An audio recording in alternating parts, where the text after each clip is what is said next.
there with one earbud in at work, so you can still hear your people. Jump! You there driving, pull over to a safe spot and jump!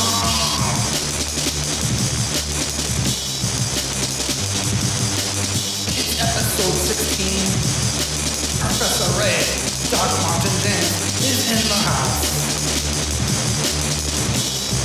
Liam! No, not that Liam. Liam Howlett! Last week, we talked to God. This week will be a different talk. It's a podcast and you're gonna love it. If not, get bent and shut it. Madness. It's the Indy 500.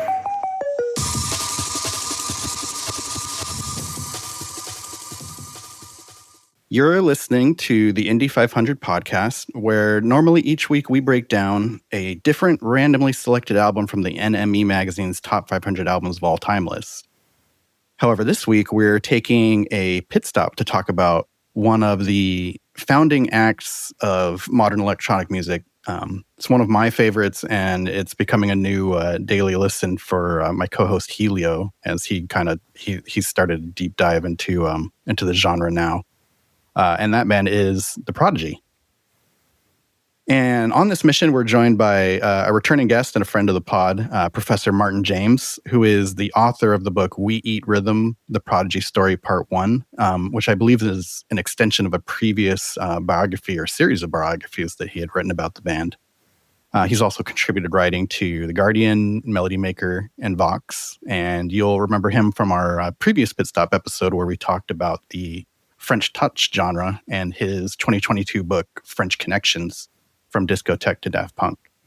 But we were resolved to have him back here to talk about The Prodigy when we found out what a connection he's had with the band. So thanks for coming back, Martin. Always happy to do it. Yeah, happy to be back. Awesome. So let's kick off here. How did you first meet up with the band? And was it during kind of the early formation, or was it a little after? Well, I first met the band, I think, with Liam Howlett is the main guy in the band. He's the guy that writes all the music, the producer, and kind of put the band together. And I first met him at a rave. I think it was a rain dance, and it was in their very early days. They were doing a PA. I think maybe they'd had one or possibly two singles out at that stage. I met them then, and then just grew to know them better over the years. I then started interviewing them for the music press, and eventually I wrote a book about them in 1998 called Adventures with the Voodoo Crew, which was kind of a bit about being on the road with them, but it was also their history, which is kind of really interesting from the position of UK rave and post-acid house culture. And then from Fat of the Land on, I became their official record label biographer. So every time a record came out, I'd be called on to write a biography, a press release, go with that, which meant I'd get a phone call from Lee and say, come down and listen to the new album. And so I'd go. The fantastic position, which I took for granted back then, but now I realise how privileged it was to go around to Liam's, either his house or his studio, and listen to be one of the first people to hear the album, and each time completely blown away. And that kind of grew from that relationship grew over the years. Really, it's about friendship now. Liam and I are friends. We don't speak to each other regularly. We don't see each other regularly, but when we do, it's always we pick up from where we were before. It's always positive. You could have to say that again. I was going to say, yeah. I was going to say that's kind of friends in 2025, though. Yeah, exactly. And I've had this busy life as a journalist and then an academic, and he's been busily being the prodigy. So it's always been a case of finding space in our diaries. We are due to meet up soon, but he's gone over to the States to do a tour at the moment. So what can I do? Yes, I did. I think we were. I think we were looking at dates. I don't remember if they're coming to the Northwest, but I think it was. I think it was a little later in the year, and we may try. So Yeah, say hi and thank you from us if you see him before then. I will. So speaking of Liam, where does he really get his start in music? Do you know? Okay, so to understand UK rave culture, you've got to take it to when the UK embraced hip hop. So you had little pockets of young hip hop fans doing breaking and graffiti, bombing trains and stuff, trying to be very American. And Liam was part of a breaking crew from the Essex in the UK. Essex is very quick from where he was, very quick train ride into central London, and they'd go to all the key areas where the young UK hip hop fans would congregate. Covent Garden being the most famous one, where all the regional breakers would come together and battle against each other. And he became very involved in the UK hip hop scene and became the turntablist and producer for a crew called the Cut to Kill. They released a couple of singles, and one of the strongest tracks in the singles had this kind of breakbeat, almost early housey vibe to it. In the meantime, Liam had sent in to one of the key hip hop radio shows in London. I mean, it's kind of this most important show. He sent in a DJ mix under the name DJ Hype or DJ Fame, and then he wasn't happy with that, so he sent in another one under the name Prodigy. And he was placed first and third because he didn't realise it was two different. It was the same person. So in this competition, he was placed first and third. He was in Cut to Kill, and then he fell out of love with the hip hop scene very much because he went to a show and he was becoming really aggressive, and somebody pulled a gun, and he went, "I don't want anything to do with this." Around about the same sort of time, he was taken to his first rave. We went to his first rave at the in Braintree, at the barn. Braintree is the place where they lived, and he famously took a couple of ecstasy pills and had a great night, and changed his life forever. He realised that's where he wants to be. So at first, he was named for himself as a DJ. Very much key to the east, the rave circuit on the Essex, that sort of side, the Essex coast, which is the east side of the UK, sort of southeast. And then in the meantime, he had been putting together this demo tape in his bedroom, which effectively becomes the first single. So he sent off two tapes. One to Mr. C from Shaman, who had his own record label, who turned him down, and the other one was to XL Recordings, and who signed him up almost immediately. This was almost before they'd ever had a show. They hadn't really played live at this point. So the first single was basically the demo, What Evil Lurks is what it was called. And he played, when they put together the band, so this was, he was DJing, he got stopped got chatting to these guys. Leroy, most famously, he said to Leroy, "Here's a tape of some of my music." "Oh no," he said, "Here's a mix I've done. And they listen to this mix set. They're loving it. And they turn the tape over, an old cassette tape, and there's music by the Prodigy. didn't know what it was, then realised, oh my God, this is his own music. Next time I see him, say, my God, we love that music. We want to form a band. So they said, you play it, we'll come and dance for you. So initially, you've got Leroy, who's like this really tall basketball player, tall guy who did some amazing band dance moves. And then Keith Flint, who at that stage was a hippie, really long hair. He'd just been traveling around, doing the Travellers Circuit, and come back to the UK. A very much troubled soul, to be honest. But he loved his Pink Floyd type stuff. Discovered raving, blown away by raving. And again, he said, yeah, well, I'll dance. So Leroy and Keith were the dancers. Keith then brought his friend, a girl called Sharky. Sharky, a lot of people forget there was a girl in the Prodigy in the early days, and she was really powerful, energetic, and really vibey. And then Liam just knew he wanted an MC. So he got introduced to this guy from Peterborough.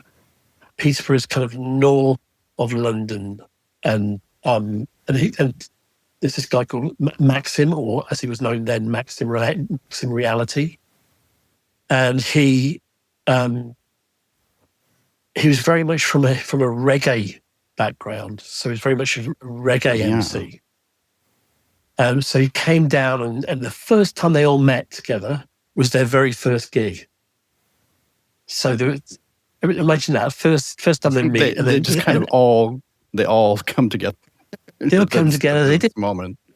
They did this gig, and then Liam sort of has to say to Maxim, for instance, "Yeah, don't really want it quite so reggae-ish. This is kind of what we're looking at." And it kind of got him into the rave stuff, and and then he turns around to the band and says, "Right, our first single's coming out," and they go, "What?" They didn't know.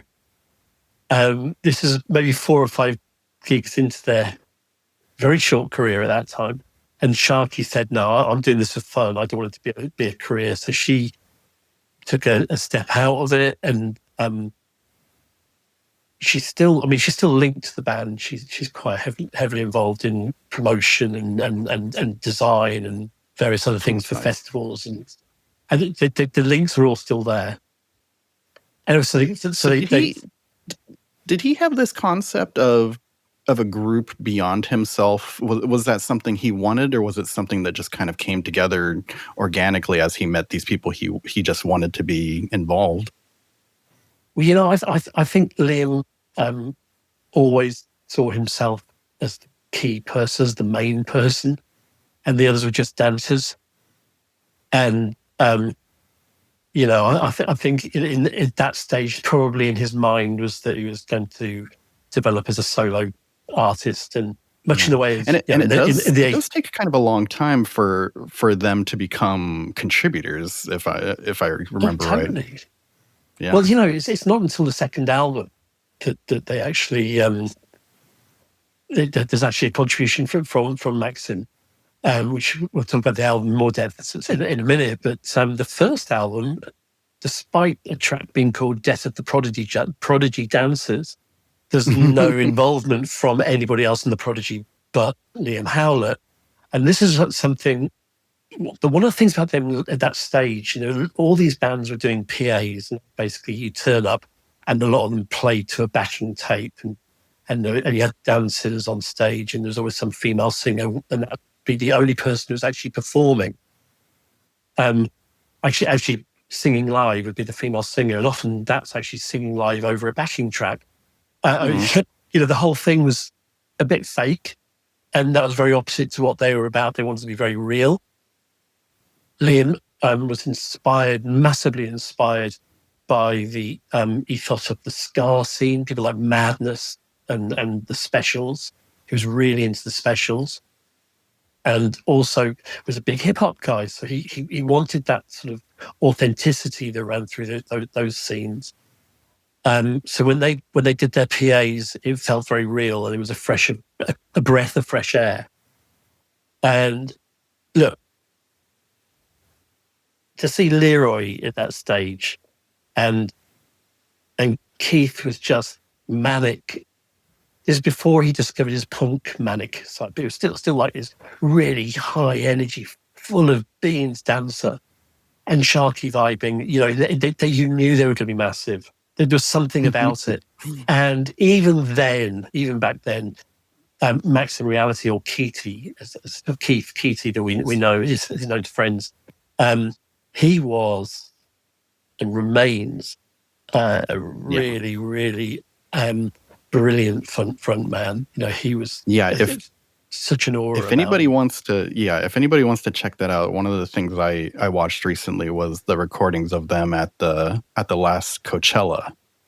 And Maxim is a force, you know, to this year. Definitely.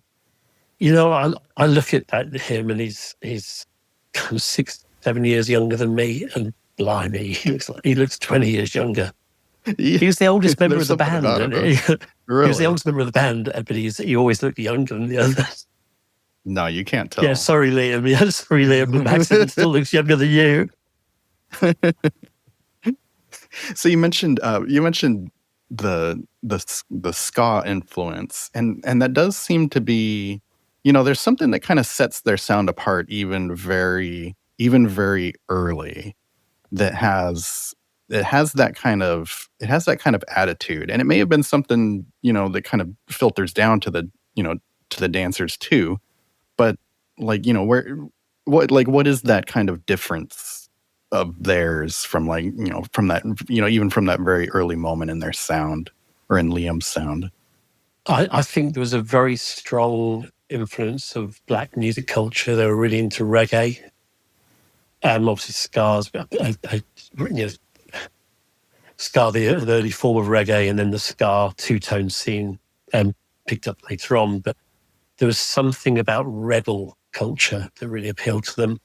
They were also very inspired by the punk culture, but that really emerged later on. But they liked the idea about being in opposition.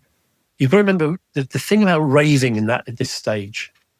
There were two types of raves. So you had the big pay raves, which were official, and they had noise caps, so it was never too loud. Then you had the unofficial illegal raves, and they'd been part of the illegal scene. And the illegal raves were just an incredible moment in history. So if I can try to help you imagine what it was like here, you'd meet you as your friends, say in a pub, and say, right, we're going to this place. We had a flyer for a rave. Now the flyer doesn't tell you where it is. It gives you a number. So you phone the number, and you get a message saying, go to such and such a motorway station, the motorway to the motorway station, and you'll get another message, and there'll be somebody. You get there, and there'll be get another phone call, another way of getting this message, and you'll be taken on another route. And as you're being sent from place to place, this is all to stay a step ahead of the police. Eventually, you have a massive convoy of cars and vans and people behind, or you become this huge convoy, and eventually you find the place. Now, bearing in mind what the place where the rave was happening would be probably some massive old disused warehouse in the middle of nowhere, that the organisers would have gone in possibly a week earlier, saying something like, "Oh, we're making a film. We want to hire it. We want to hire it just for next week. Is that okay?" Yep, fine. They'd just break into the place, and then they'd go this. Once they've scoped it out, they'd go in early in the morning, set everything up, and then people would arrive at 10, 11, 12, 1, and then the rave starts. And the rave would happen. Now, you know, we think about underground culture quite often as being small pockets of people, but we're talking about thousands of people coming together to this illegal organization, this illegal thing that's going against every single performance law in the country. That's going against the police couldn't cope with it. The locals, of course, were really upset. The landlords of all the pubs were upset because young people stopped going to pubs and they started going raving instead. The whole entertainment culture of the UK changed overnight. And it was like everybody had a secret knowledge of something. Yeah, I do recall some of those details, but not the fact that it had gotten so big that the pubs were actually in on the opposition. That's amazing. Well, eventually they invented alcopops. So, alcoholic drinks that were tastes of orange juice or blackcurrant to try and get young children, young kids, the 16-year-olds, back into alcohol. They'd rather have alcoholic teenagers than having kids going raving. Although, okay, there was a lot of drugs involved in raving as well. But this is actually the exciting thing about this is that you've got a microcosm of the music industry emerging. So not only do you have these massive events, but you have the DJs building their own careers. You have producers selling their white label records out of the back of their cars. The whole thing was a self-sustaining ecosystem that had nothing to do with any of the mainstream shops, nothing to do with anything mainstream. It was all happening in spite of the organizations that normally do these things. It was actually a brilliant moment in British culture that was echoed around the world. I'm not going to say, but from my perspective, it was actually a British cultural phenomenon, having stolen the music from the States. Yeah, and being aware of the same, the punk ethos of doing it on your own must have been, a leg up for a lot of acts, including Liam back then. For this, this scene almost sounds, it's the same sort of thing. People going independent and trying to do it on their own. Yeah. Well, if you imagine, I'm old enough to have seen the Sex Pistols. I was very young when I saw them, and I'd say there was about 40 people maximum in the audience. And we think of that as being, wow, that was a huge cultural phenomenon. It was in retrospect. It was after the event that happened for the Sex Pistols. Similarly, a lot of punk wasn't as popular as it became whilst UK. The 18 months of UK punk, it was tiny.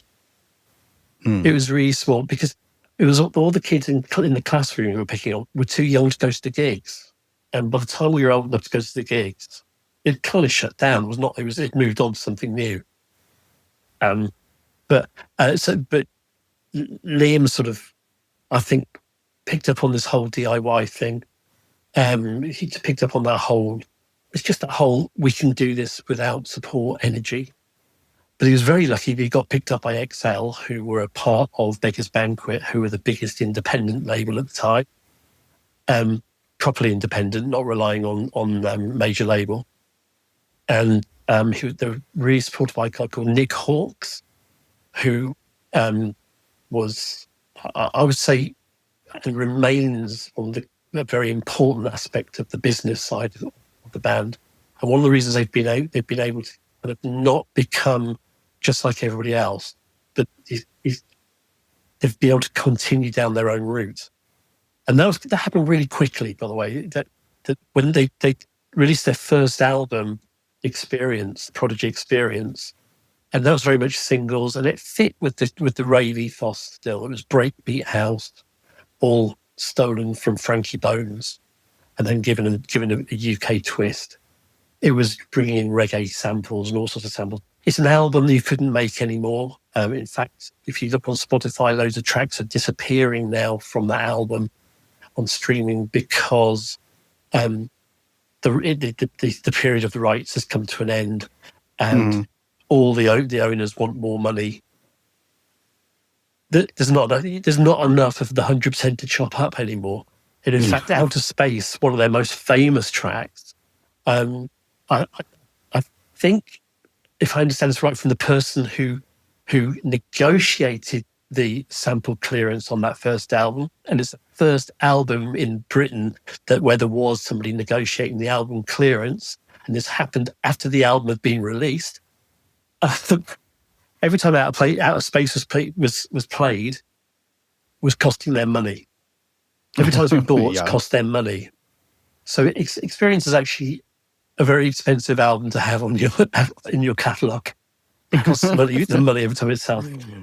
Having said that, Public Enemy have the same problem. The first two Public Enemy albums could never be made again, and they cost Chuck D every time they sell, every time they're played on the radio.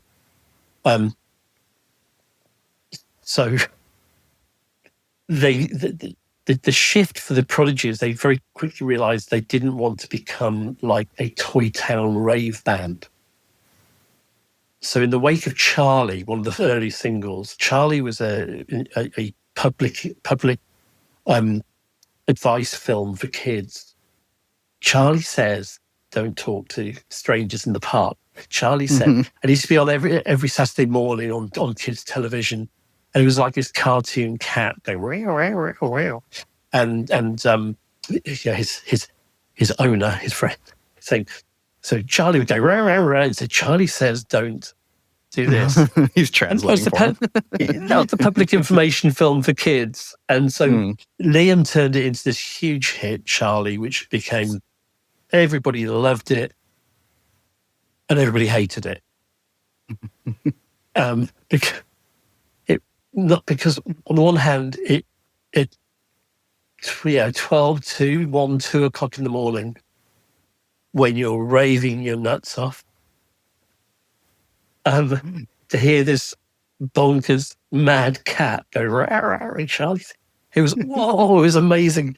But at the same time, a few months later, everybody was doing these versions of that, but where it'd be some kids' TV program sampled, and it became so cliched.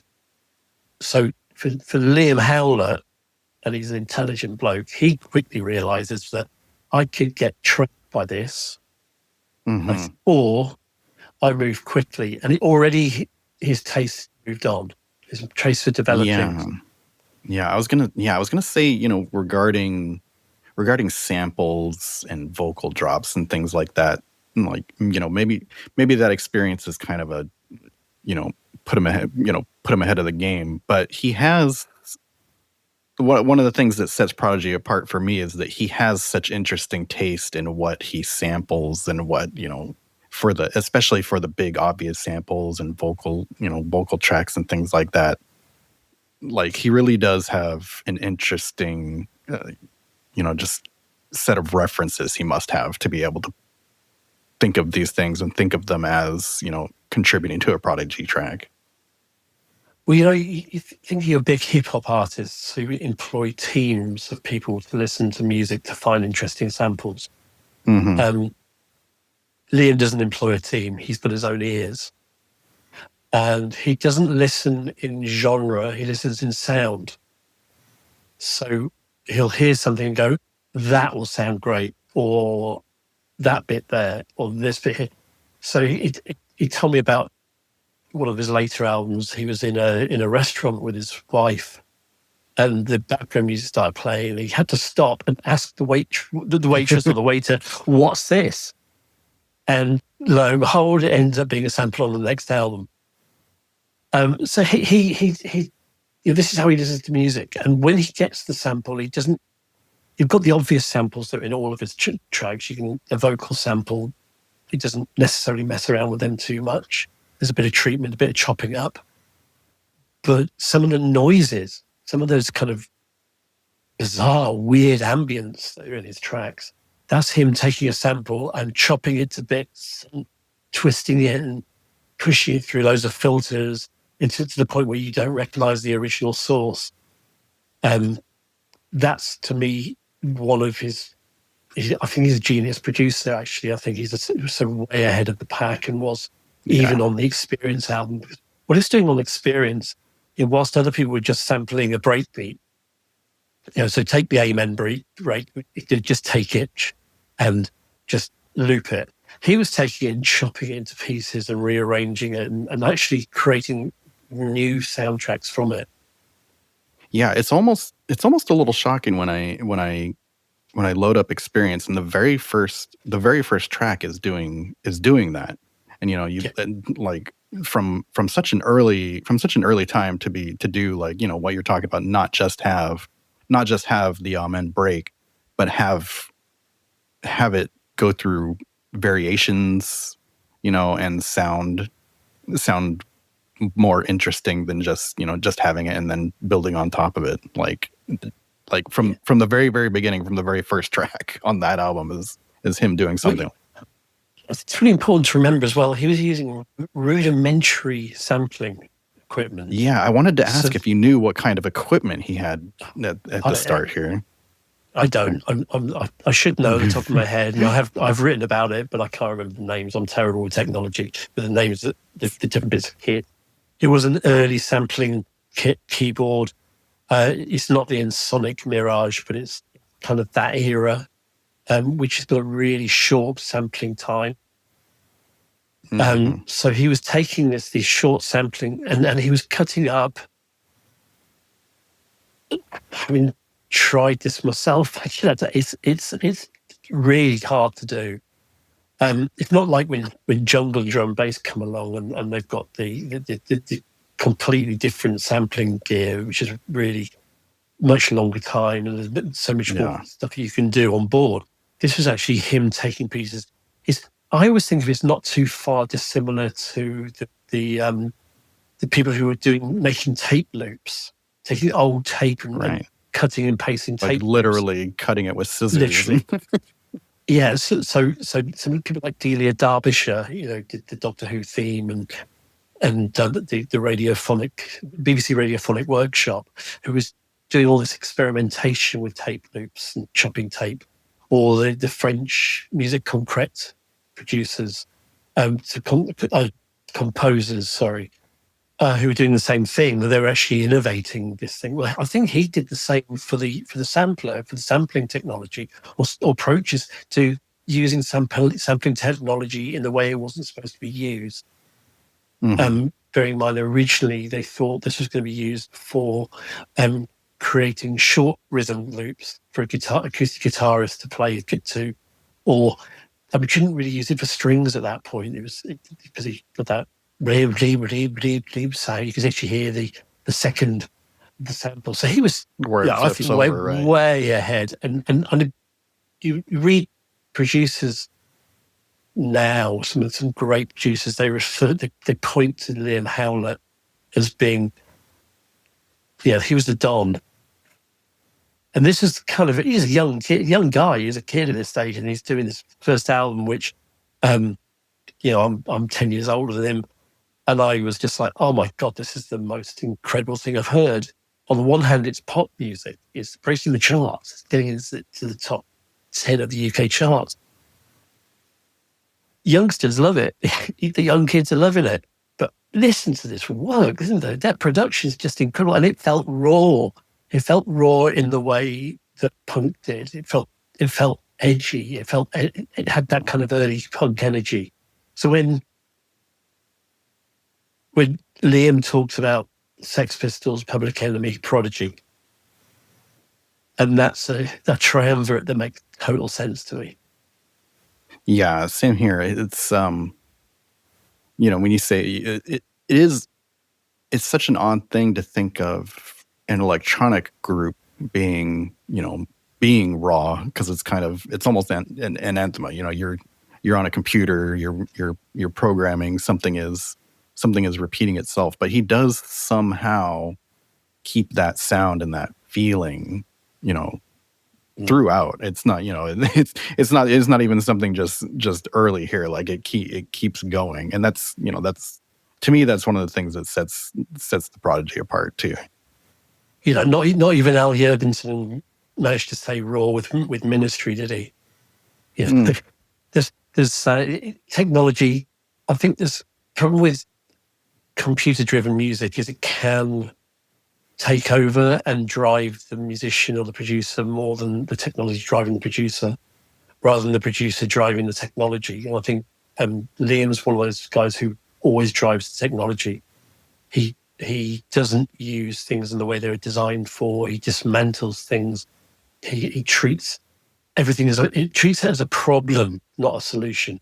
Yes. Yeah.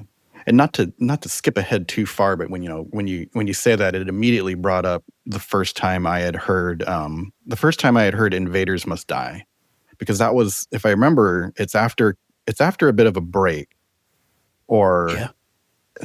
I mean, but he comes back, and it's around the time that people are listening to like Skrillex and dubstep. And I remember hearing that album, and immediately the image that came to my mind was that this is the Prodigy playing with the new kids' toys. Like, when I hear other people who are, probably using the same programs and the same equipment as the dubstep guys, they end up sounding like the dubstep guys. But when I listen to the Prodigy, it's clear he's got new technology, or he's using new things, and there's new moves being done, but it's still, the heart of it is still that kind of, the almost the punky reggaeton, like it's still very much the Prodigy, and it was shocking. Well, I mean, again, that wouldn't jump ahead too far, but he'd recorded an album. Basically, he had this incredible studio in his house. He was in the Essex countryside. He's worth money at this stage, and he's got an incredible studio. Created an album which sounded like Fat of the Land Part 2. He hated it, turned the key on the door, and said, threw the key away. Never going to go in the studio again. Then recorded the album that followed. Always outnumbered, never outgunned. He recorded that in Reason on his laptop in the bedroom whilst watching James Bond films. He was kind of this freeing moment. Went through this process again with Invaders Must Die. Obviously, he was by this stage he's getting sent equipment all the time, so it's easy to get seduced by this gear. It's interesting you say about some Skrillex and the I think very much the US dubstep scene, because it was very different to the UK dubstep. Yeah, it's very two different things. Well, we used to talk a lot about the UK dubstep scene, and because I was really keen for him to do a dubstep production, and I thought Skrillex was an almighty rip-off of the Prodigy, and I still do now. And then I think a lot of we call it bro step. There's definitely there's inspiration happening, and that's probably why I had gravitated towards it in the first place. Was I thought there's some attitude and there's some tricks being taken there. I think probably the biggest influence on that track Invaders Must Die was Pendulum. And that's probably the key. It's just the riff. There's a riff in there that's very much like Pendulum. But, when I first heard that album, I thought it was quite soft compared to what's gone before. It's one of my favourite albums in their catalogue. But it's the equivalent. If you think of Prodigy's music story, let's say, the music story, it starts with an underground album. So that's the one that represents the underground scene, or trying to create something new. So experiences that. Then it moves on to the experimental, breaking your ground, finding your sound album, which is the second one, which is, in this case, it's instantly forgets the name of the album. Oh, the Jilted? Jilted, yeah, Jilted. Sorry, I was going to say Music for Supermarkets, but that was the... that was a fake name. Yeah, you're on the right podcast for doing that. I do that. I do that like 5 times an episode. So I think I usually do it with names, like we just did a I'll see. I'm doing it right now. Yeah. We did a real seminal. We did a real seminal jazz album.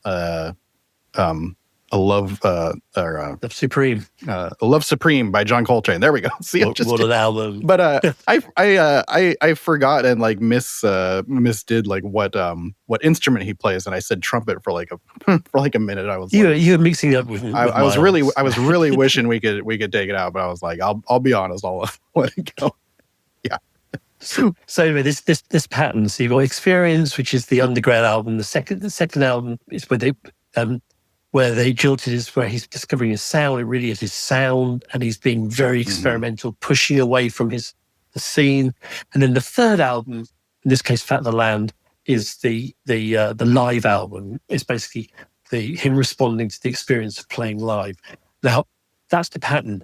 Then you go on to the fourth album, which is another underground album. So Always Outnumbered is another underground album. He's being really affected by the indie trash scene, by all the early kind of people like Peaches and all that sort of stuff that was going on. And then he goes to his I'm trying to discover who I am, what my new sound is, embracing new influences. That's his next album, which that's Invaders. And then the next one is based on this, like the live movement, the live sound. In this case, it's the day is my enemy, the night is my friend. Interesting. And so then after that, Notorious, in theory, was the first of the next pattern. Now, this pattern's always seemed obvious to me. He denies it, but it'd be interesting because by my calculation, the next album should be another Jilted Generation level of genius, Jilted. Next to Always Outnumbered, Jilted is my favorite album. Well, let's talk Jilted a little bit. So what's kind of the scene around Liam as that starts coming together, or does he have a plan, or what's kind of the impetus of the second album here? Well, I think Liam never seems to have a plan. He disappears for a little while, and he just works and tries things out until he has that moment, or eureka moment of, this is it. This is what it feels like. This is what this is how it's going to sound. And there's no preconceived ideas beyond the fact he knew he had to move away from what had become that Toy Town rave thing. He was completely bored of the whole rave scene. He kind of dismissed it. And in fact, when they came back, they played gigs at a live venue called the Marquee, which is one of the most famous traditional live venues in London. Which was a really small, great venue was. And they came back and they had a guitarist. And yes, I was going to start. I wanted to find out where I could ask, where did the guitar come in? Well, he's a young lad, or they're a young band, and they're touring around the world. So you go on the road with Moby, for instance. So they didn't get on with each other too well on the road, because Moby, being completely anti-smoke, anti-drugs, anti-everything, being on the same tour bus as people who smoke, like Cypress Hill. But Moby had a punk rock background. Moby's second album was a punk album. And this was kind of, so Liam was getting all these influences. Essentially, they're playing gigs in festivals, and suddenly they're with Rage Against the Machine or whatever. Those artists are surrounding them. And he's kind of hearing this, where he used to once hear dope beats in hip hop environment and in the dance scene. Now he's hearing this kind of very US centric grunge / punk, not pop punk, but this kind of aggressive, energetic guitar based music. And he knew that he wanted to bring that into his new sound. That becomes very clear from the live gig. I kind of think it's quite funny, because, and one of the reasons I get on with him is because we're quite honest with each other. And he likes some terrible guitar bands at first. Yeah, he's discovering this sort of music, and some of the people he's come back. I think I'm not going to name names, that'd be unfair, but he liked some terrible guitar bands because he was seeing them in all the big festivals. He hadn't experienced guitars bands in small clubs. And so he's coming from a different angle. But he knew that he had to get that in there, and it is probably the most guitar-centric track on that album is Their Law, which sort of chugging guitar. It's not almost like heavy metal. You expect it to go into some kind of guitar solo with lots of fret action. That's actually a band called Pop Will Eat Itself, who were a UK sample-based band, pre-Prodigy, pre-dance culture, really. It was in an era, kind of. I'm trying to think what other bands are in. We call it Grebo, so it will be kind of late 80s Grebo, and it was stealing music from all over the place, but it was kind of trying to make rock music from out of samples. From samples rather than trying to make dance music. And there was a whole movement in the Midlands, actually. And I was living in Nottingham then, so I got to meet them. I met all these guys doing this Grebo scene. But Pop Will Eat Yourself, they wrote this track together. Liam didn't like it, refused to let them release it.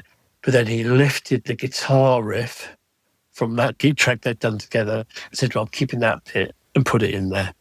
So that's the co-write that's in on that track. But it's Their Law. It's a great rock tune. It's a great rock moment. It is. And actually, I've seen it at heavy metal festivals, heavy rock festivals, going down a storm. That tune. But at the same time, you've got some out and out club, huge club tunes on that album as well. No Good. Start Dance. It's just a tune. It's just. Yeah, I can imagine that.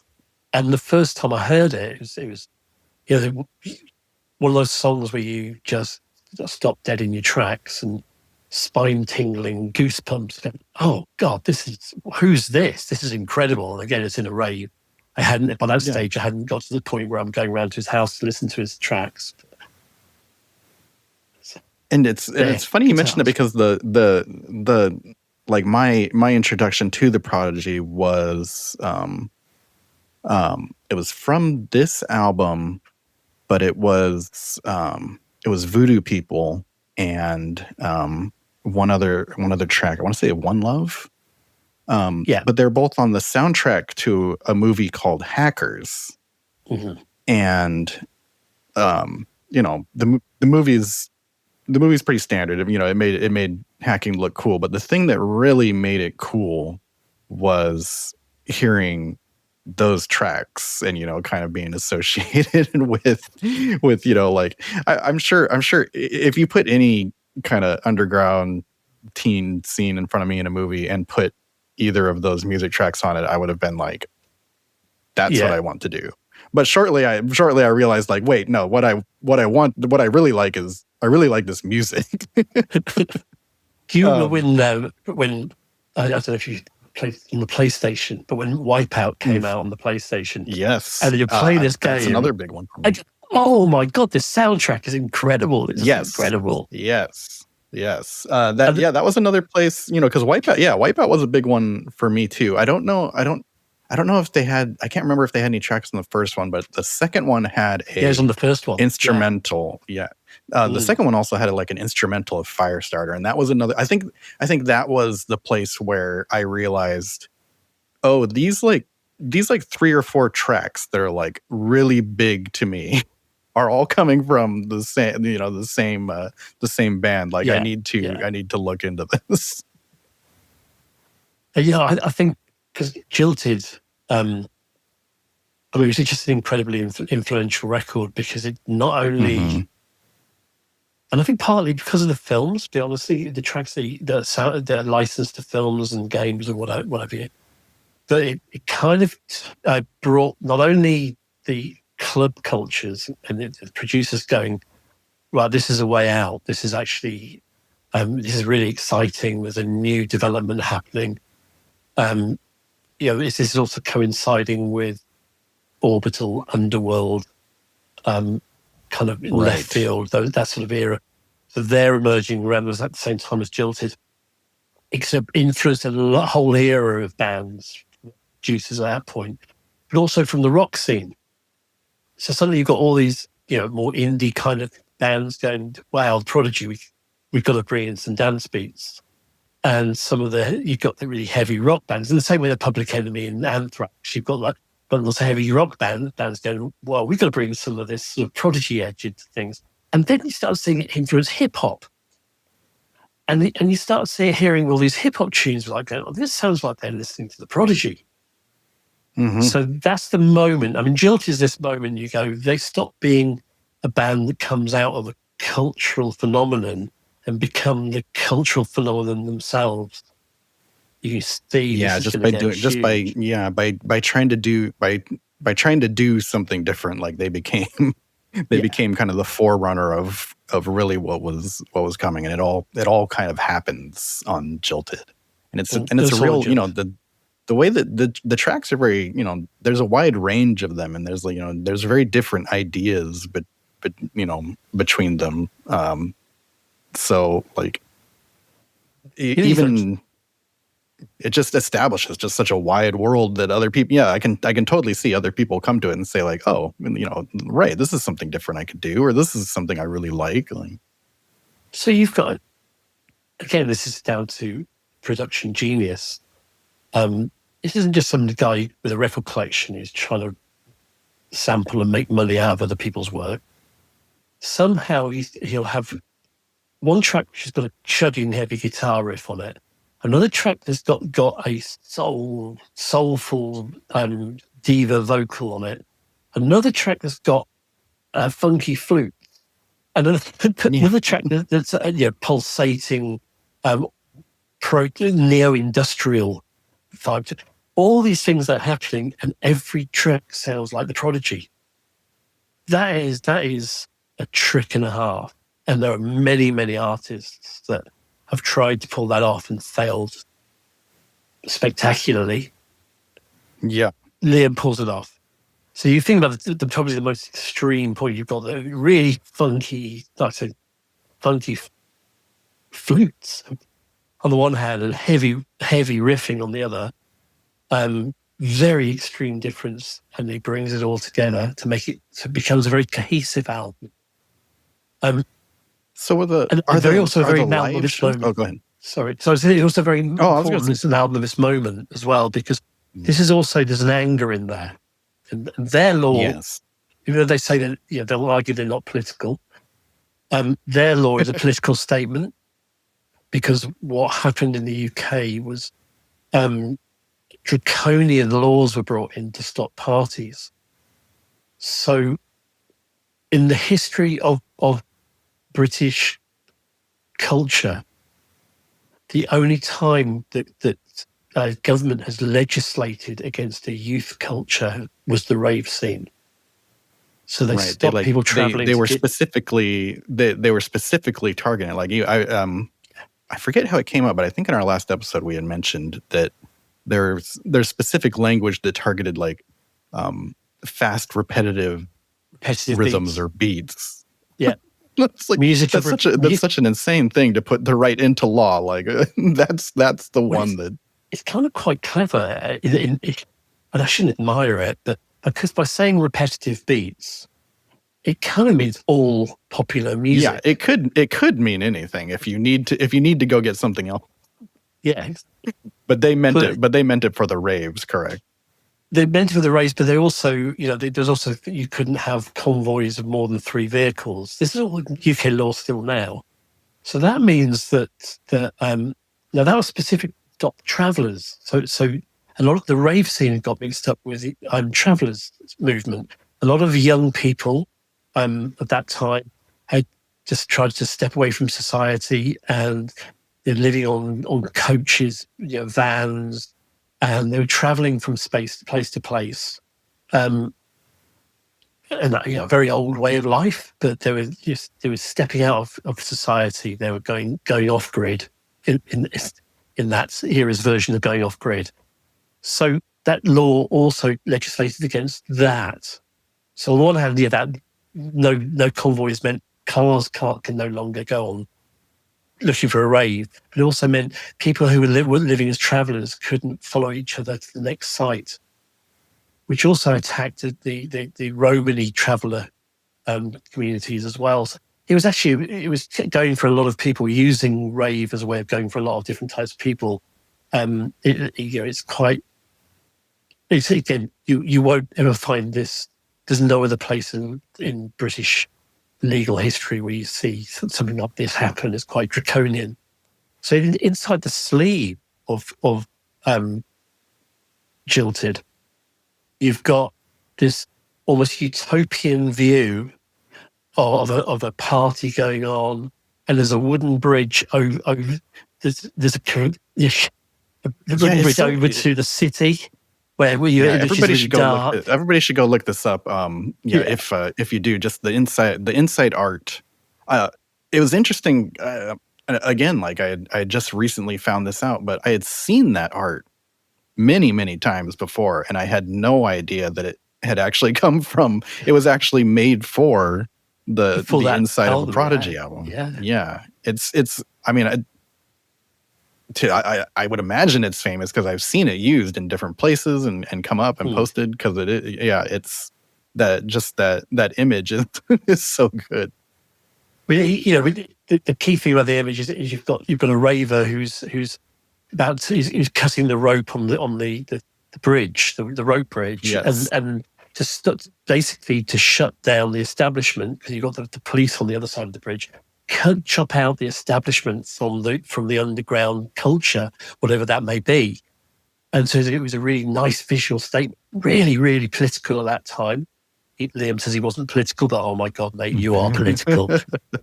That's such a. I mean, it cuts to the core of politics so much that it gets used. I'm sure they meant it very specifically for the music scene and the way that they were being treated. But I've seen it come up in many contexts. Because it's such an iconic image. But I think the thing that bothered him actually about that is that every oppositional organisation would assume that they'd automatically be supportive of whatever that group are. So animal liberation, people would suddenly think, well, the Prodigy are going to love us, but I'm just picking that one out. I'm not sure for sure how he stands on that. But he didn't want to be drawn into political debate.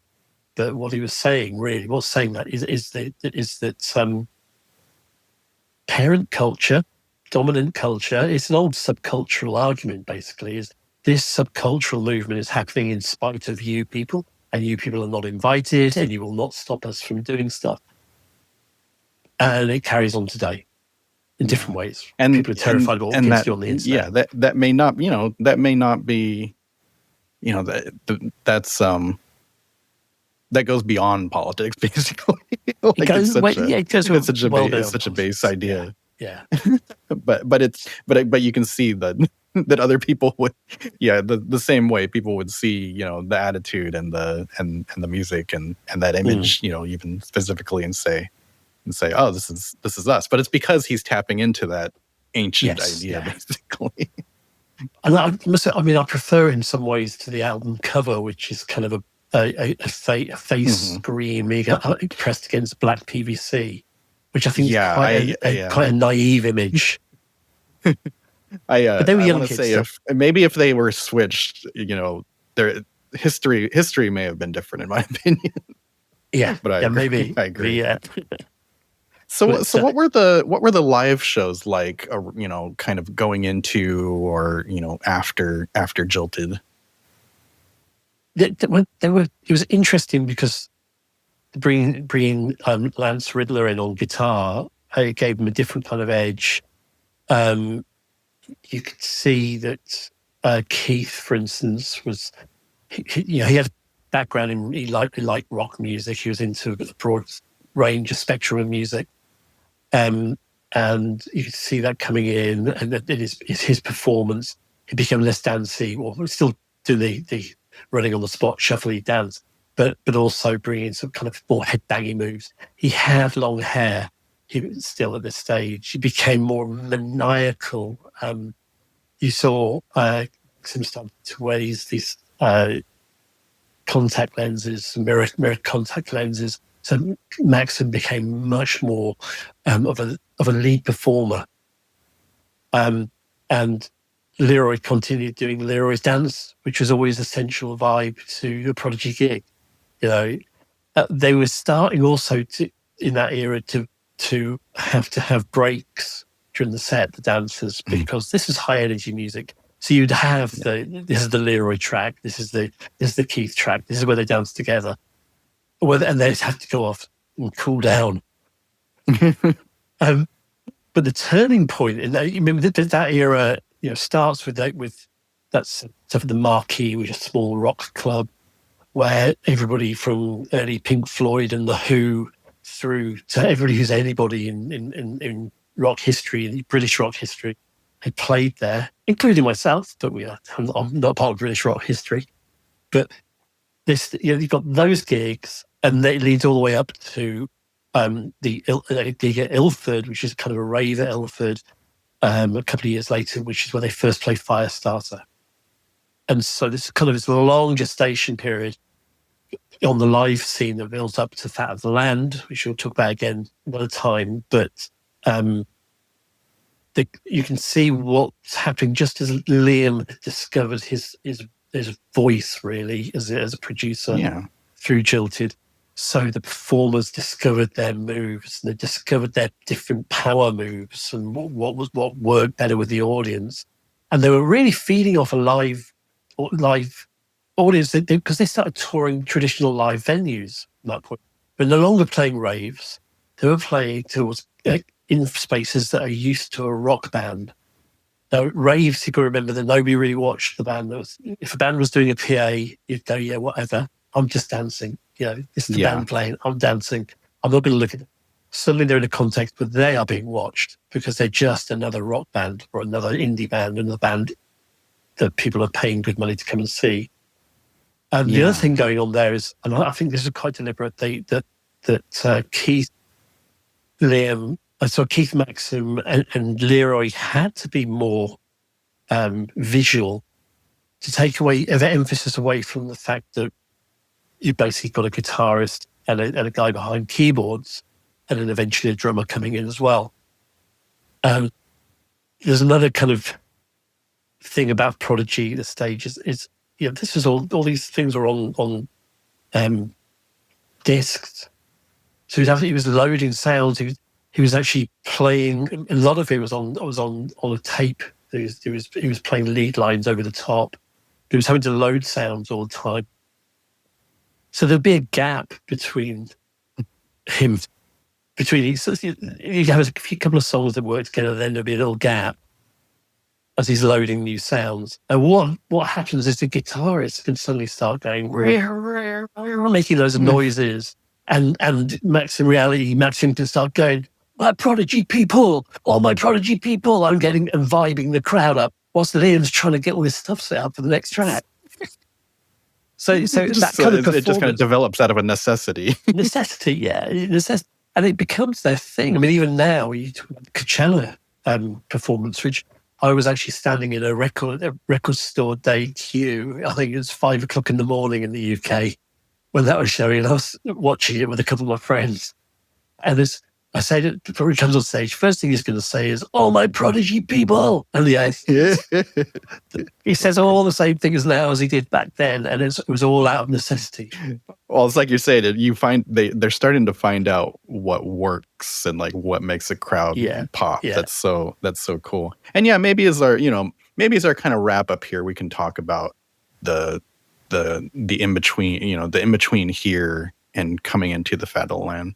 And like the thing, one of the things I thought was really interesting that you said was that they have to develop almost as as a rock band, and they're finding that, you know, I don't know if there's any other electronic act who is doing what you're saying they're doing, where they're going out as like a live rock band and they're getting the feedback from the crowd and finding out what really drives people. And I think that's probably a key that's being found for what comes next in Fat of the Land. So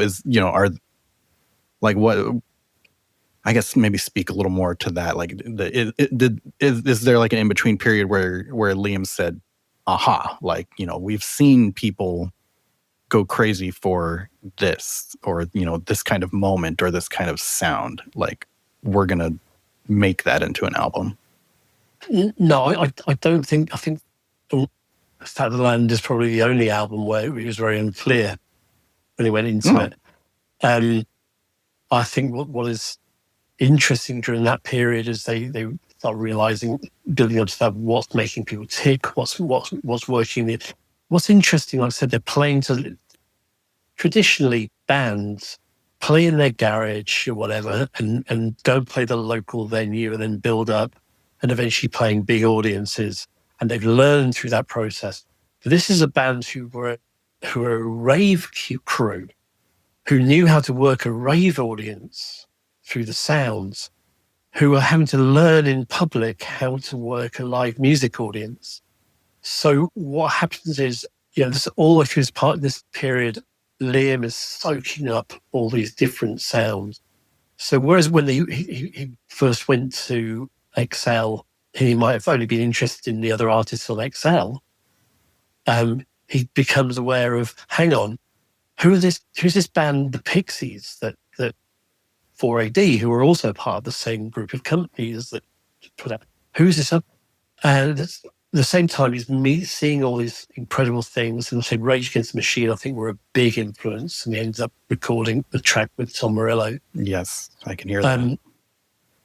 He starts understanding the sonics of rock music and the potential, along with the sonics of hip hop, but really Public Enemy, which is kind of a form of hip hop that's working on the sonics of rock music.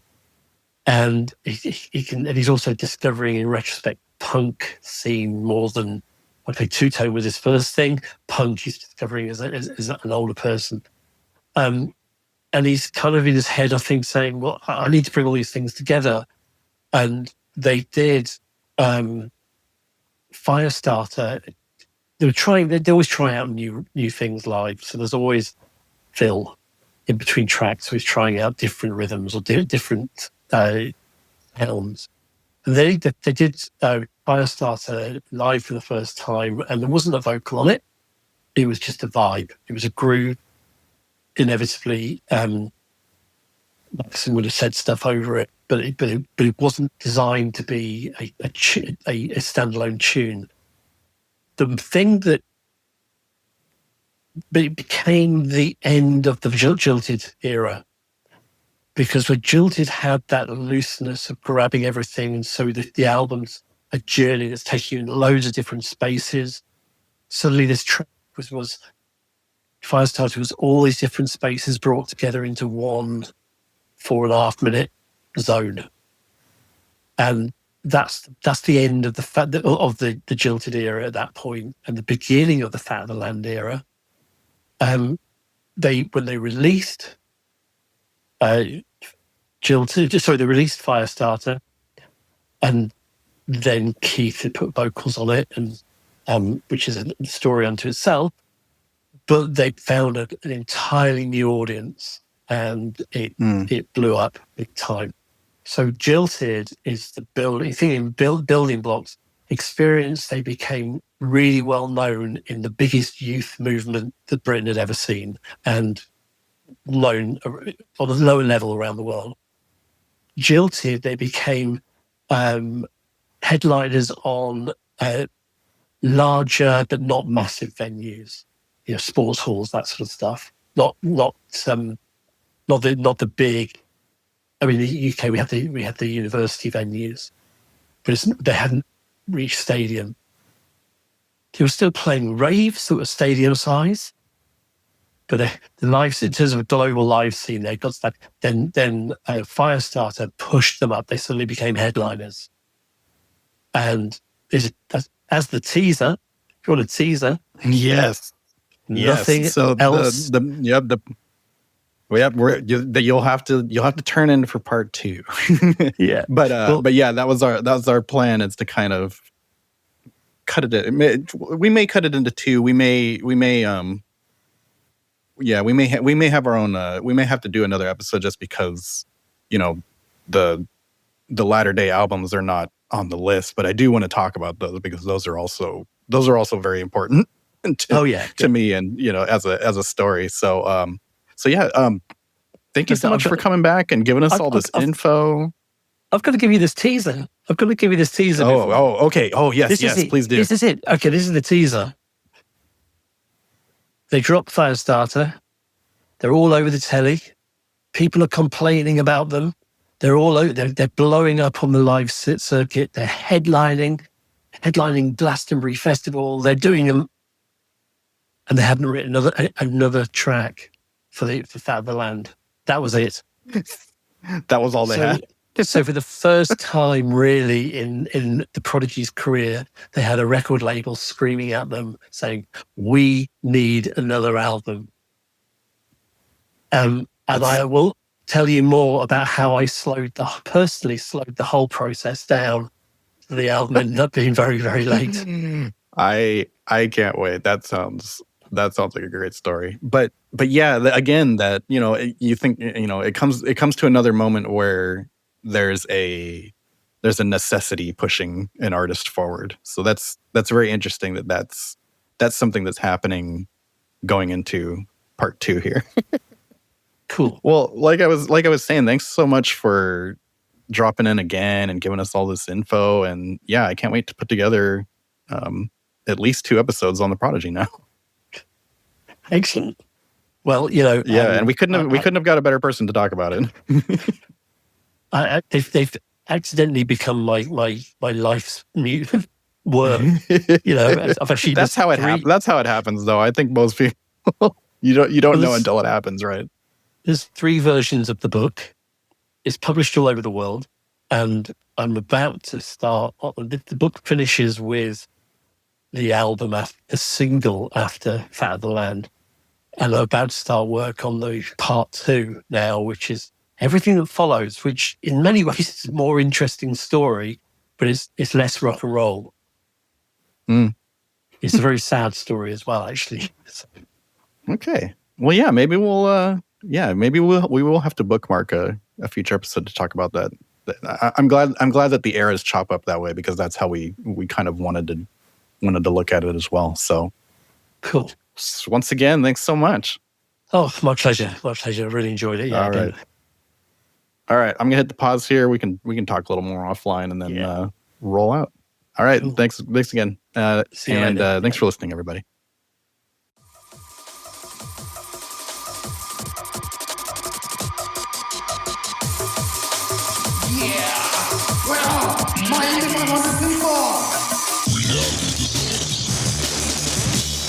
All my podcast people, I want to see you jumping. I see you doing your laundry. Jump, jump, jump. You there with one earbud in at work, so you can still hear your people. Jump. You there driving. Pull over to a safe spot and jump.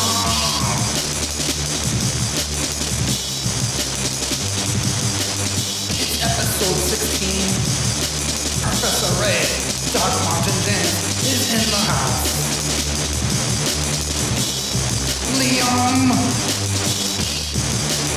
No, not that Liam. Liam Howlett. Last week, we talked to God. This week will be a different us. It's a podcast and you're gonna love it. If not, get bent and shut it. Madness. It's the Indy 500.